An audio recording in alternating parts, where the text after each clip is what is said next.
Meus irmãos, boa noite, graça e paz, amém. Eu quero convidar os irmãos a abrirem as suas Bíblias na carta do apóstolo Paulo aos Gálatas, dando sequência à nossa série de mensagens, onde hoje nós iremos falar propriamente sobre a adoção.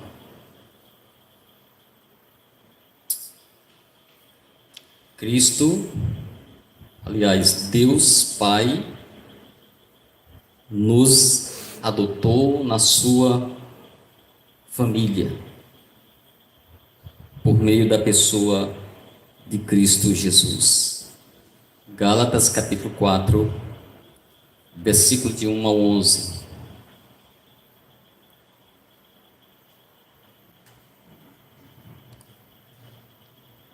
Gálatas capítulo 4, versículo de 1 a 11. Todos acharam? Amém? Então vamos acompanhar. Gostaria que os irmãos sempre permanecessem com as suas Bíblias abertas, acompanhando o texto, tá bom? Diz assim: digo, pois, que durante o tempo em que o herdeiro é menor, em nada difere de escravo, posto que ele é senhor de tudo, mas está sob o tutor e curador até o tempo pré-determinado pelo Pai.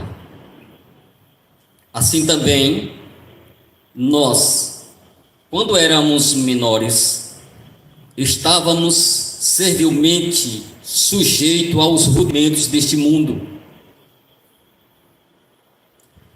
Vindo, porém, a plenitude dos tempos, Deus enviou o seu Filho, nascido de mulher, nascido sob a lei, para resgatar os que estavam sob a lei, a fim de que recebêssemos adoção de filhos. E portanto, porque vós sois filhos, enviou Deus ao nosso coração o Espírito de seu Filho, que clama: Abba, Pai. Sorte que já não és escravo, porém filho, e sendo filho, também herdeiro de Deus. Outra, porém, não conhecendo a Deus, servis a deuses que por natureza não são. Mas agora que conheceis a Deus, ou antes, sendo conhecido por Deus, como estáis voltando outra vez aos rudimentos fracos e pobres, os quais de novo quereis escravizar-vos. Guardais dias e meses, e tempos e anos. Receio de vós tenha eu trabalhado em vão para convosco. Amém? Vamos orar. Querido Deus, continuando na tua presença, Senhor, ó Deus, com a inteira responsabilidade de falar da tua palavra, que é viva e eficaz. A tua palavra, Senhor, que muda os nossos corações, muda o nosso viver, nos dá direção, nos liberta e nos faz, ó Deus, conhecer de que hoje nós somos filhos de Deus. Pai querido, eu te peço que todos que aqui chegaram, ouça a tua palavra e aplique em seus corações. Eu te peço, meu Deus, fica conosco, nos ajuda. Em nome de Jesus. Amém. Meus santos, continuando nesse mesmo sentimento de fidelidade às Escrituras, continuaremos tão somente com as argumentações sobre a salvação aplicada por Deus a nós. O texto que nós lemos, vemos o apóstolo Paulo se referindo à salvação como algo que não é adquirido por méritos e nem por obras. Ou seja, nada que eu possa fazer me faz merecedor da salvação. E que a salvação, ela é unicamente pela graça soberana de Deus. Que a salvação é um trabalho exclusivo do Espírito de Deus, por meio, utilizando o meio que é o próprio Cristo, a pessoa, e compreender estas verdades. Então, unicamente pela graça soberana de Deus, trabalhando através da fé no homem, do homem, melhor dizendo. E com isto o apóstolo faz uma analogia de uma criança que se torna adulto. Lembra no parágrafo anterior, quando o apóstolo Paulo compara, faz uma analogia entre a lei como o aio, que era um escravo responsável pelo filho do Senhor, estão lembrados? Então, é esta analogia que o apóstolo Paulo faz com relação a nós, falando que, assim como o filho do seu senhor estava sob a tutela dele, que aquele escravo era um guardião do filho do seu senhor, assim era a lei para nós. A lei serviu de um guardião, a lei serviu de como um tutor, nos protegendo ou protegendo o homem de muitas influências que o mundo pudesse assim fazer ou causar a nós. Então, era justamente esta analogia, né, que o apóstolo Paulo faz. Mas na verdade, queridos, é verdade que este era um costume de antigamente, né? Que o Senhor tinha um escravo que vivia na casa do seu Senhor, cuidando do seu filho. Isto é uma história, isso é algo real, que tanto romanos como gregos e até gentios tinha esse procedimento de colocar a responsabilidade do filho na mão de um escravo. Então, é isto que o apóstolo faz: pega algo real e compara com algo espiritual. Esta comparação, irmãos, traz uma posição de privilégios, ou seja, privilégio de uma criança que vivia ou que estava agora debaixo de uma servidão, porque aquela criança, ela tinha que se submeter ao aio, aquele escravo, até o momento ou até o tempo que o pai havia determinado.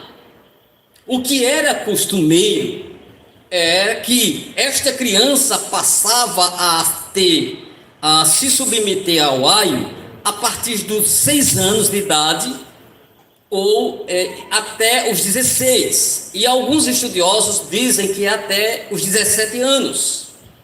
Então, aquela criança se submetia, estava debaixo das ordens, das determinações daquele escravo.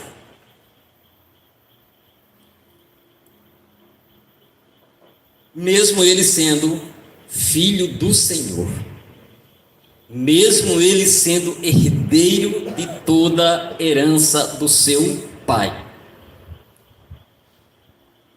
Diante daquele tempo que o seu pai determinou, ele teria que estar debaixo de toda observância do aio. Vejamos, meus irmãos, as verdades que o apóstolo Paulo traz e nos ensina no capítulo 4, capítulo 4, versículo de 1 ao 11, são de fato de que a vida do homem estava debaixo da lei. Tudo que a lei ditava, o homem tinha que cumprir. E qual a finalidade da lei? Quanto o aio, sendo comparado ao aio, era que Deus havia destinado para que o homem se tornasse, fosse de fato uma preparação para que o homem se tornasse filho, fosse de fato para tratar sobre a filiação divina, de que Deus, através da fé e por sua graça infinita, traz a uma execução e uma realização dessa filiação. Ou seja, Paulo compara a lei como um cárcere. Paulo compara a lei como um aio. Agora ele compara a lei como um dos tutores ou guardiões de um menor de idade. Mesmo ele com pleno direito, mas ele legalmente, durante aquele tempo, ele tinha que submeter-se. Vejamos, irmãos, no texto que nós lemos. Veja o que o apóstolo Paulo inicia nesta sessão do capítulo 4. Diz assim: digo, pois, que durante o tempo em que o herdeiro é menor, em nada difere do escravo, posto que ele é o senhor de tudo. Então, Paulo traz à memória que há um tempo, que houve um tempo, e que este tempo é justamente o tempo determinado. A lei fez o seu papel. Ela nos guardou. A lei fez o seu papel quando nos orientou, quando em dados momentos que o homem errava, ela apontava o erro e corrigia. Este era o papel da lei. E aí Paulo diz, no tempo em que o herdeiro era menor, ou seja, criança, infantes, ele em nada se tornava diferente do escravo. Em nada. Aí o apóstolo usa o termo posto que ele é senhor de tudo. Então, Paulo diz, olha, mesmo que ele sendo senhor de tudo, mesmo ele sendo dono da herança do seu pai, mesmo que ele pudesse, assim, mediante a riqueza que ele tinha, mas o tempo não havia chegado para que ele usufruísse destes benefícios, deste beneplácito de Deus na vida dele, ou melhor dizendo, do beneplácito do pai na vida do seu filho. Aí ele usa justamente em português, irmãos, esta palavra posto é um advérbio que quer dizer justamente, que equivale justamente, ainda que, ou mesmo que, embora, apesar do que.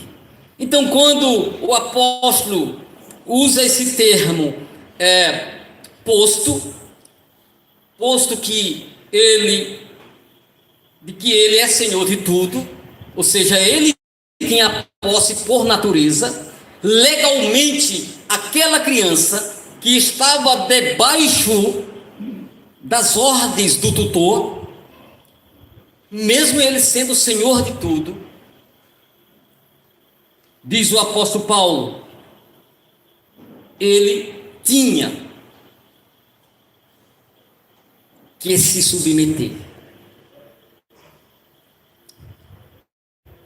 Ainda que ele fosse dono de tudo, ainda que ele fosse dono de toda a herança, ainda que ele fosse dono de toda a riqueza, mas o tempo que havia sido determinado pelo pai não havia chegado, e durante esse tempo ele tinha que se submeter. Mas veja o que diz no verso posterior: mas está sob tutores e curadores até o tempo pré-determinado pelo pai. Está dando para entender? Está dando para compreender essa instrução, melhor dizendo, essa introdução do apóstolo Paulo para tratar a nossa filiação agora com o Pai, com Deus? Está percebendo que o apóstolo ele pega uma figura, e esta figura ele apresenta algo que é espiritual, algo que nos ensina que agora nós somos filhos de Deus por meio de Cristo. Vejamos o que diz no versículo 3: assim também, preste bem atenção, assim também nós. Olha só, a criança e a criança e o aio. Agora olhem para nós e a lei. Veja só o versículo 3, quando ele diz: assim também nós, quando éramos menores, estávamos servilmente sujeitos aos rudimentos do mundo. Então, quando ele utiliza esse termo, assim também, então ele está deixando agora aquela figura que já foi apresentada, o escravo e o aio, melhor dizendo, o escravo e o filho. Agora ele está partindo para uma lição, para apresentar uma figura real e espiritual da condição da vida dos filhos de Deus. Então ele diz: assim também quando éramos menores. Queridos, Paulo, quando utiliza esse termo menor, para nós éramos menores, ele está utilizando justamente uma expressão grega que indica justamente uma criança sem entendimento. Traz a ideia justamente de uma criança, de uma criancinha. Ou seja, traz a ideia de um infante que não compreende as coisas de fato que são ensinadas. Então, espiritualmente, nós éramos esta criança que não compreendíamos as verdades que apontava para Cristo. Ou seja, nós éramos de fato crianças espirituais.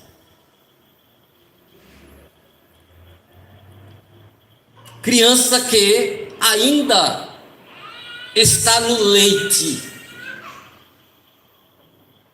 Como diz o próprio apóstolo Pedro, melhor dizendo, no capítulo 2, versículo 1, quando ele diz assim: desejai ardentemente, como uma criança recém-nascida, o genuíno leite espiritual. Ou seja, o apóstolo está mostrando que o leite espiritual, que é a palavra de Deus, que é o ensinamento da palavra de Deus, ela agora nos torna maduro, nos torna salutar, nos torna agora, irmãos, saudável, robustos, porque nós estamos nos alimentando com o genuíno. E quando o apóstolo Pedro usa esse termo genuíno, dá a ideia de que existe o leite falsificado, ou seja, um ensinamento falsificado, aquele que é corrompido, aquele que é adulterado. Mas ele ensina, ele mostra que nós devemos desejar o genuíno, o verdadeiro, o saudável leite espiritual. Então, como criança que ainda estava em transição, que agora estava terminando o tempo, que agora esse tempo estava prestes a acontecer, de uma libertação, de uma liberdade, agora de uma posição de fato de um herdeiro.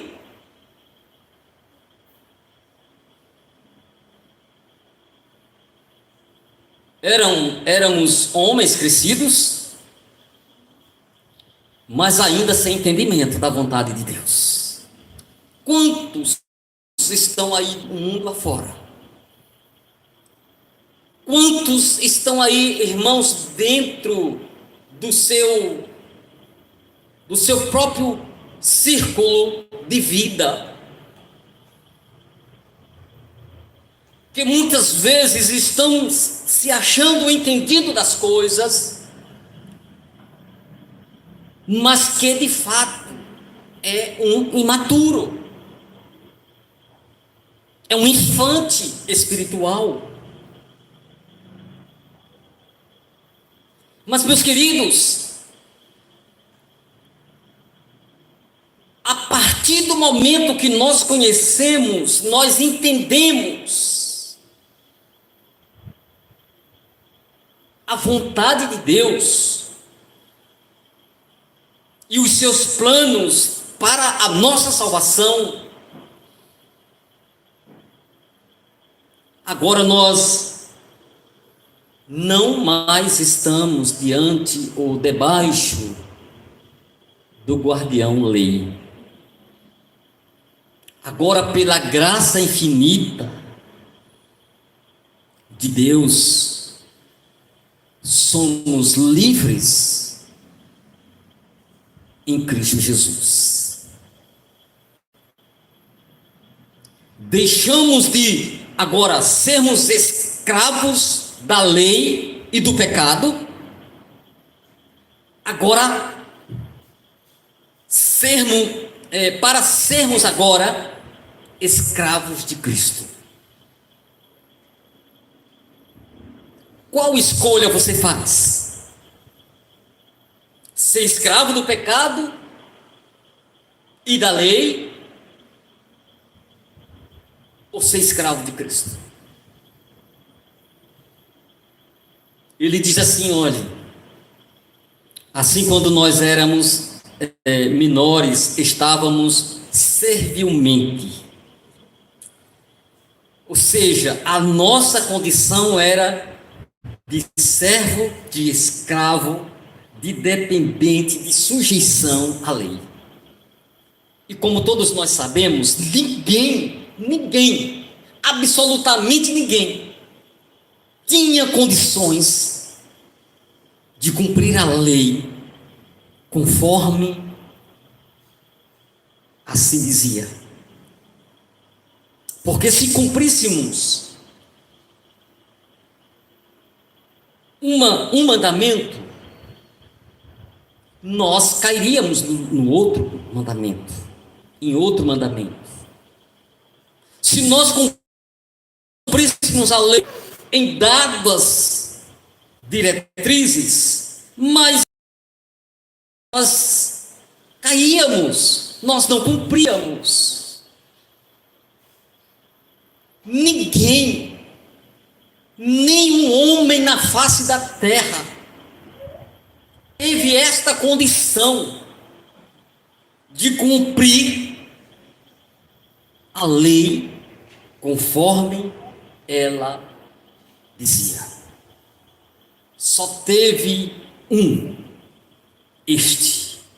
aquele que existia desde a eternidade e que agora se encarnou, tendo toda característica do homem, mas sem pecado.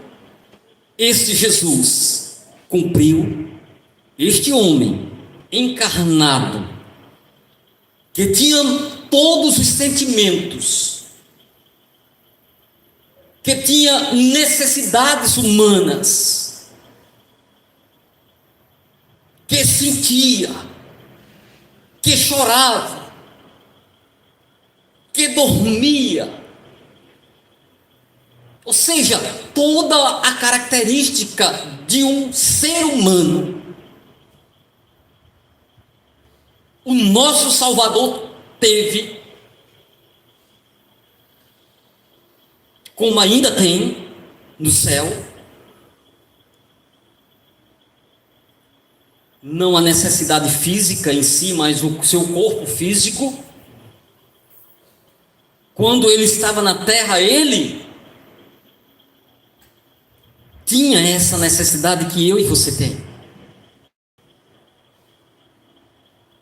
Somente ele pôde cumprir toda a lei.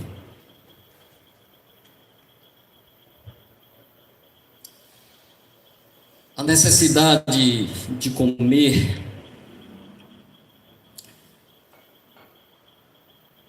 Jesus também teve. Jesus comeu, Jesus dormiu, até depois de ressurreto, para provar que, de fato, a ressurreição existiu, ele comeu junto com os discípulos.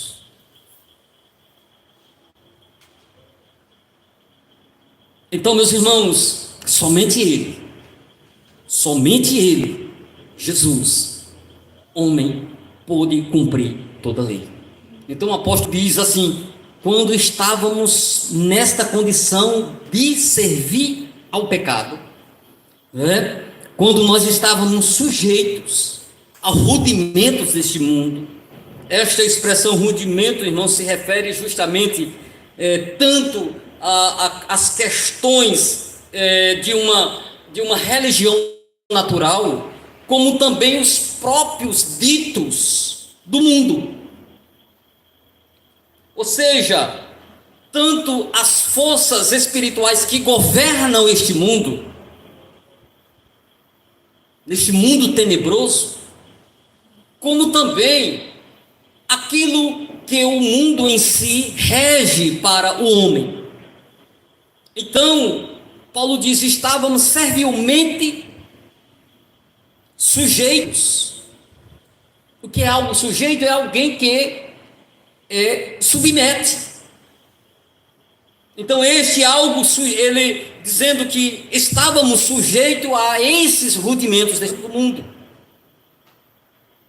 Mas veja o que aconteceu, versículo 4: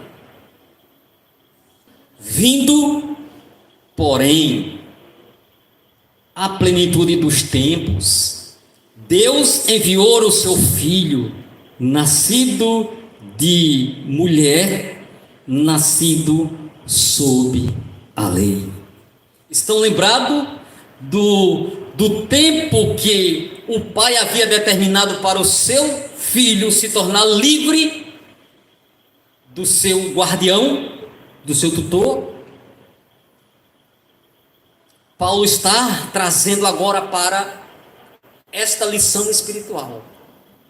E chegando, ouvindo, porém, a plenitude dos tempos, Deus enviou o seu filho, nascido de mulher, nascido sob a lei. Se refere justamente, meus queridos, ao tempo que o Deus Pai preparou para que o Filho de Deus, aquele prometido, que quando a promessa que ele fez, uma promessa agora de resgate, uma promessa agora de livramento, agora o tempo chegou. A palavra plenitude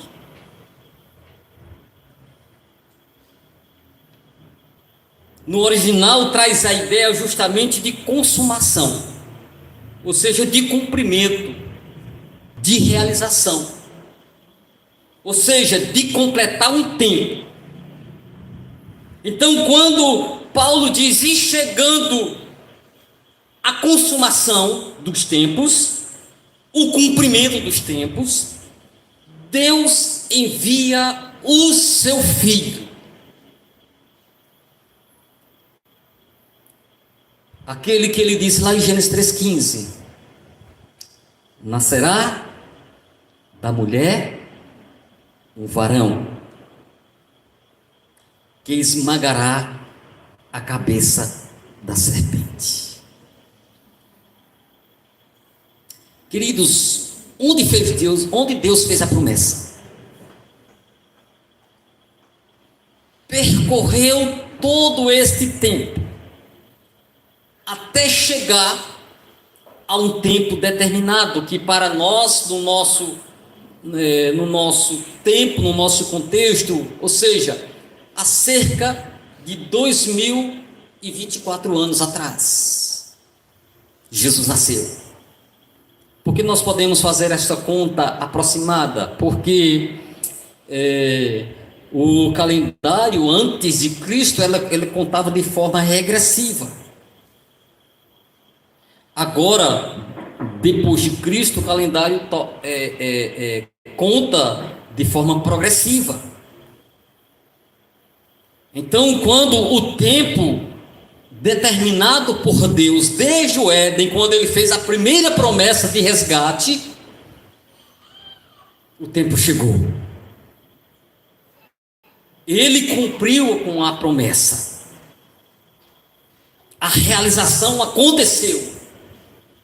Ele cumpriu com a promessa. O tempo de consumação de agora, deste livramento, aconteceu. Ele cumpriu com a promessa. E assim como disse, ele continua dizendo: Deus enviou o seu Filho. Aquela segunda pessoa da Trindade. Aquela pessoa autoexistente. Aquele que participou da criação com o Pai. Jesus, o Cristo, o Filho de Deus. E aí, queridos, como foi feita a promessa? Nasceria da mulher um varão. Veja só o que Paulo diz: nascido de mulher. O que isto de fato quer dizer? Nascido de mulher. Quer dizer que o Deus eterno, o Filho de Deus, ele verdadeiramente é homem. Ele está falando justamente da verdadeira humanidade de Cristo. Ou seja, o Deus eterno se humanizou. Não era um vulto, assim como os gnósticos falavam, como os docentismo, uma filosofia grega que dizia que Jesus, sendo Deus, ele não podia assumir uma matéria, porque toda matéria é má. Então, o que se observava da pessoa de Cristo sendo Deus, não era de fato uma pessoa, era um vulto, era uma aparência, mas ele não era humano. Esta era o que ensinava esta filosofia docentista. Não, queridos, Jesus, ele se encarnou, como nós dissemos anteriormente, ele foi um homem, foi humano totalmente, com exceção do pecado, como todos nós já sabemos, mas ele foi um homem completo. Veja só, gostaria que os irmãos abrissem aí em João capítulo, na primeira epístola, melhor dizendo, de João. Eu gosto muito desse texto, irmãos, porque capítulo